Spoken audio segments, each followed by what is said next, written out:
Danny, a lot of talking points from that game. First of all, what's your sort of overall impressions on it? It's hard to start because at the moment, as I'm sure everyone else is only one sort of fault at the moment. You know, you have to look at today in the first half. I didn't think we didn't play bad in the first half, but we gave them a little bit too much time, a little bit too much space, and usually had to pull off numerous saves in the first half. We went a goal up against the run of play, but you know that sort of lifted us. I thought second half, I thought we was better. Again, we all, you know that Billericay are going to create chances. Yeah, that goes without question. But I thought, you know, when he sent Sonko off, it was the only two bookings that he made the whole game. Yet he didn't stop blowing his whistle the whole time. Yeah. So, and no one else has been booked. There was, you know, one of their players that made a similar foul to what Sonko made, the first one, never got booked. But then, you know, we go down to 10 men. We dug in. We get ourselves in front, and then, you know, he gives them a penalty. You know, I'm not usually one to publicly have a go at officials, but today, for me, he's cost us the game. We won't know whether we would have won or lost beyond that. But you know, the decisions that he's made, he's given a penalty. You know, the geezer's absolutely drilled the ball. What he's supposed to do to get out of the way of it, I'm not quite sure. So yeah, at the moment, you know, we're disappointed. But I thought we dug in the second half, and you know, you can't take nothing away from Billericay. They are a great side. And it's one of them ones that, you know, we're going to have to take on the chin, and we need to move on to Needham Market on Tuesday, which is as big, if not a bigger game than what today was. Yeah, I mean, we've had some really good performances of late, and you know, today I'm sure you won't let that undo the work just because of the result that's going to get against you. Not at all. We just said that in there. You know, we can't allow today to affect us.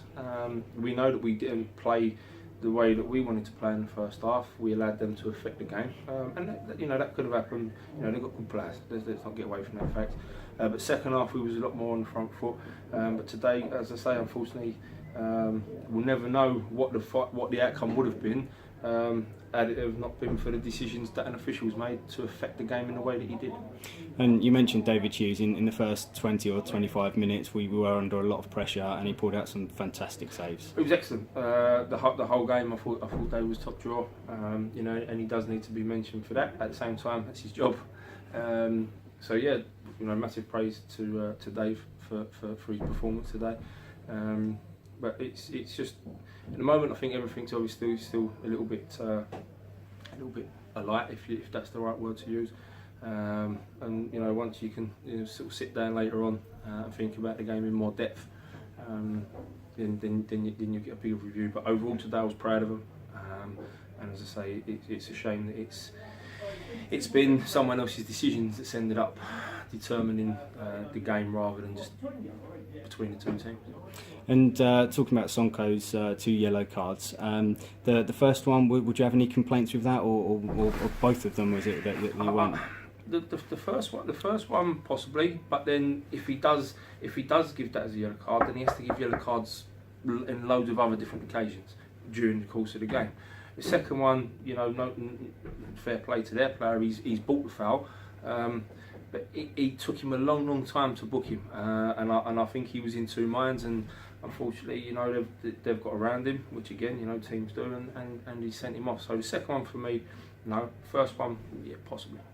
And right at the end of the game, you went through at the back. You put James Baker up front. Well, were you still sort of hopeful you might be able to pull something back? At 3-2, if you're going to get beat, you might as well get beat 4-2. So we're just thinking, look, you know, can we nick something from the game? So obviously we only had 10, so we stuck James up there alongside Reedy, and try to get something from it. And obviously we left us exposed defensively. And obviously they've gone away and scored the fourth. So.